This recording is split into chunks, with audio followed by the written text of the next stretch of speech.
Каза болгон кыздын атасы үн катты, кызымдын башы талкаланып, бир колу дагы жок болуп кетти деп айтты кыздын атасы. Индияга өтө чоң апат келдиби? Индияда өтө каттуу сел жүрүп, 50ден ашык адам каза болду. Күйөөсү тарабынан сабалганын айтып чыккан келин Кыргызстанда болгон эмес. Ушулай жана башка жаңылыктар түрмөгө видеонун астына ойдо караган бармакчаны басып коюңуз. Ошондо гана сиздер Кыргызстандын жана башка өлкөлөрдө болуп жаткан акыркы жаңылыктардан кабардар болуп турасыздар. Кичинекей ырчы кызды КамАЗ сүзүп бети таанылбай калыптыр. Сокол медиа редакциясына кайрылган маркум ырчы кыз Аилинанын атасы жол кырсыгы боюнча өз үнүн угузду. Анын айтымына кызы КамАЗ унаасын тебелеп кеткен кетиши менен окуя болгон жерде дароо каза болгон. Кан жутуп олтурам. Зиректей кызымды КамАЗдын айдоочусу тебелеп кетти. Кызым ошол жерден жан берди. Ал эми айдоочу 4 күн бою боштондукта жүрдү. Тергөөчүгө чалып, эмнеге камалбай жатат десем, ал мага кыйкырып, ишиме аралашпагыла деп койду. Садыр Жапаров менен Камчыбек Ташиевден бул ишти жеке көзөмөлгө алып берүүсүн суранам, деди ый менен кайрылган ата. Окуя коомчулукта катуу резонанс жаратып, социалдык тармактарда кызуу талкууга алынууда. Бул жактан ошо үн чыкканда эле биринчи мен келдим. Келип эле мен деле шок болуп калдым. Какой-то секунд тургандан кийин жана кызга помощь көрсөтөйүн деп колумду кармасам, уже эчтеке жок. Сразу эле 1 мүнөттүн аралыгында эле да. Сиз келип айылынан биринчи сиз көрдүм деп атпайсызбы? Дүкөндөн баягы үстүнө жапканга дагы салыштыңыздар. Биринде апалгандай эле жалпак айтып көрсөтсөңүз. Магазинден ким ошо кичинекей кыздын акыбалы эми жаман эле, анан уже эч ким мындай караганга неме болбой калган да.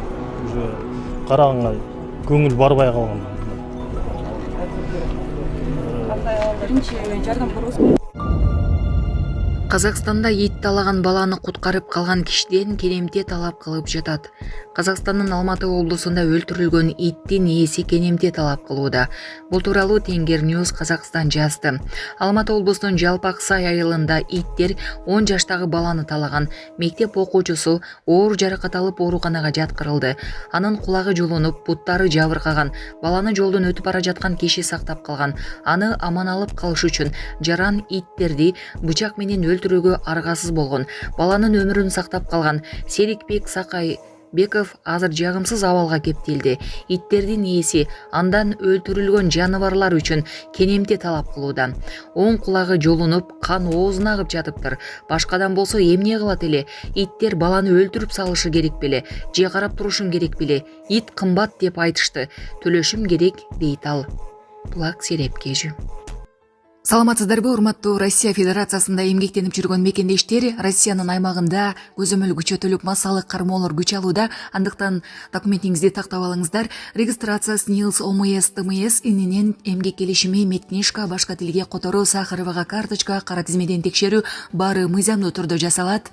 Иш кагаздарда кандай көйгөй болбосун, кайрылыңыздар. Байланыш телефону 8977 577 38 62. Индияда сел жүрүп 50ден ашык адам каза тапты.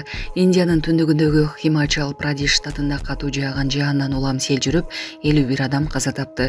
100дөн ашык адам жаракат алды. Бул тууралуу НДТВ телеканалы кабарлады. Акыркы жумада катуу жааган жаан-чачын суу ташкыны жана жер көчкү 12 райондун тургундарына чоң зыян алып келди. Учурда 22 адам дайынсыз болууда. Штатта 400дөн ашык жол жабылып, көптөгөн турак үйлөр, көпүрөлөр, электр чубалгылары жана айыл чарба жерлери жабыркады. Индиянын метеорология департаменти аймакта жакынкы күндөрү кооптуу аба ырайы күтүлүп жатканын билдирди.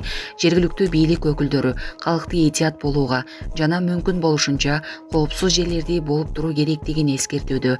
Химачал Прадеш штатында жаан-чачын мезгили июндун аягына сентябрга чейин созулат. АКШда кыргыз жараны жол кырсыгына учурады.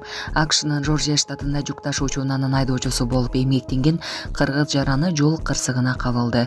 Маалыматты бүгүн 2-июлда Тышкы иштер министрлигинен тастыкташты. Маалыматка ылайык кырсык 25-июнда болгон. Кырсыктын кесепетинен айдоочу бир бутунан ажырады. Учурда ал Жоржия штатынын Агаста шаарындагы жергиликтүү ооруканада дарыланып, этап менен хирургиялык операцияларды өткөрүп жатат. Жабыркаган жарандардын жакындарынын маалыматына ылайык ага жакын арада дагы бир нече операция жасалышы күтүлүүдө. Колдоо көрсөтүү максатында АКШдагы кыргыз диаспорасы дарылануу жана операциялар менен байланышкан чыгымдарды жабуу үчүн каражат топтоо иштерин уюштурду. Кыргызстандын АКШдагы элчилиги Аскар Алыбаевдин жакындары менен тыгыз байланышта болуп, бул маселени көзөмөлүнө алды. Булак Супер Кежи.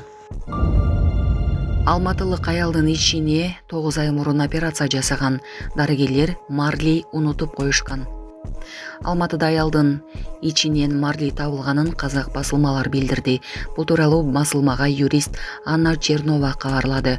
Адвокаттын айтымында өткөн жылдын август айында аял Алматынын номер 2 төрөтүүнө жаткырылган. Ал 3 баласын төрөп жаткан. Ал кесарево жолу менен төрөгөн. Ошол учурда дарыгерлер марлини ичинде унутуп коюшкан. 2025 жылдын 3 июнунда шашылыш операция учурунда дарыгерлер шок болушту. Аялдын ичинде дарыгерлер кесарево операциясы учурунда курсак көңдөйүндө унутулуп калган марли салфетка болгон. Ал 9 айдан бери ириңдүү сезгенүүнү пайда кылып, ичегисинин жарымын алып коюуга туура келди деп кошумчалады юрист. Булак Супер Кежи. Жолдошу тарабынан сабалганын айтып чыккан келин окуя Кыргызстанда болбогонун билдирди. Буга чейин социалдык тармактарда келин ОКМдин кызматкери болгон жолдошу тарабынан сабалганын жазып чыккан. ОКМ маалымат таратып, окуяга Кыргызстандын өзгөчө кырдаалдар министрлигинин тиешеси жок экенин, окуя Орусияда болгонун билдирди. Күйөөсү тарабынан сабалган Валерия аттуу аял тууралуу окуя Орусиянын Якут шаарынан орун алганын белгилейбиз. Окуядагы арызданган Валерия бул Орусиянын Якут улутундагы жараны. Бул окуянын Кыргыз Республикасынын өзгөчө кырдаалдар министрлигине эч кандай тиешеси жок. ОКМ мындай зордук зомбулуктарга каршы өзгөчө кырдаалдар министрлиги, ички иштер министрлиги менен биргеликте иш алып барып, мындай көрүнүштөргө жол бербөө максатында байма-бай алдын алуу иштерин жүргүзүп жатат деп айтылат маалыматта. Саламатсыздарбы кыргыз элим? Мен Кудайбердиев Абдынурдун апасы болом. Мен атым Зинат. Азыр балам 6 жашар болду. Эч кандай сөздү сүйлөй элек. Силердин жардамыңыздарга муктаж болуп чыгып атабыз. Турцияга барып операция жасатабыз деген ниетибиз бар. Врачтар менен сүйлөштүк. Баары жакшы болот деп атышат. Сүйлөй элек. Элдин арасында эл катары сүйлөп, угуп сүйлөсө экен деген ниетибиз бар. Алладан үмүт кылабыз. Алланын ыраазычылыгы үчүн жардамыңыздарды аябаңыздар. Балам азыр 6 жашар болуп калды. Колу менен ымдап түшүндүрөт бардыгын. Кулагы укпайт. Бир угла ушу 50% угат, бир углабыз такыр эле жок. Бул да Алланын сыноосу экен. Кыйынчылыктарды көрдүк ушул убакка чейин. Жардамыңыздарды күтөбүз сиздерден. Көптү көрсө көл болот дегендей жардам бериңиздер. Кайдыгер карабаңыздар кыргыз элим. Биздин реквизит номерлер өзүмө караштуу 0333 Зинат деп чыгат. Россия өлкөсүнөн котором дегендерге ошол номерлерге салсаңыздар болот. Кайдыгер карабаңыздар кыргыз элим, жардам бериңиздер.